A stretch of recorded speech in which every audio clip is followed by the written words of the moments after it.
use each of this. Now, if you put it on this one, it should give you the kind of voltage that is in there.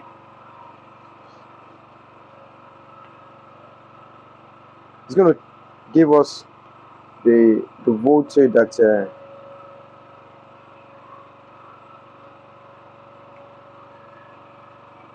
see, this one is giving us 3.6 volts.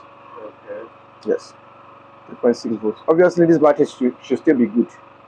Okay. Yes, it should still be good, because if I plug it now, it should be charging. Okay. You can see. Yes. I thought it's supposed to be 5. Yeah. No, it's sometimes not always 5.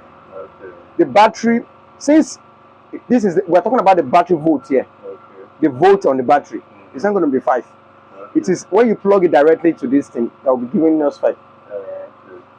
This is an alternate current Okay. because it's from the battery. Okay. Yeah. Do you understand? It is when you plug directly from the charger that's going to give us 5. Okay. Yes.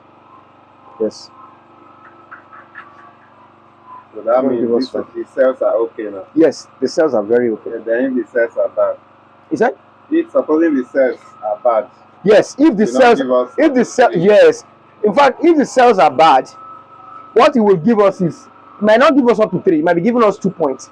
And it will not charge. Actually, will not charge. It will not show that green, that blue light indicator rather. Do you understand? So I've explained this thing again, majorly on iPhone 11. On iPhone 11, what it will be giving us is the phone will be shutting down every 3 minutes. Okay. Every what?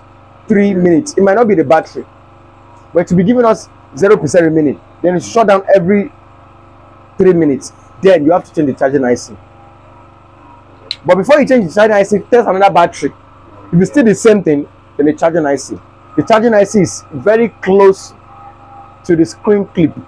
In fact, at this side of the board. The battery connector clip is around here. This thing is around here. The battery connector is around here. Sorry, the charging port clip is around here. Okay. The battery connector is around here. Then the IC, charging IC is around this place. It's around this place. There's a place that covers it. Okay. So once you remove that plate, it's very easy on iPhone 11. So this type of phone, you don't need to say you want to jumper, you want to do this thing. Yeah. Once you see that, just change the charging IC.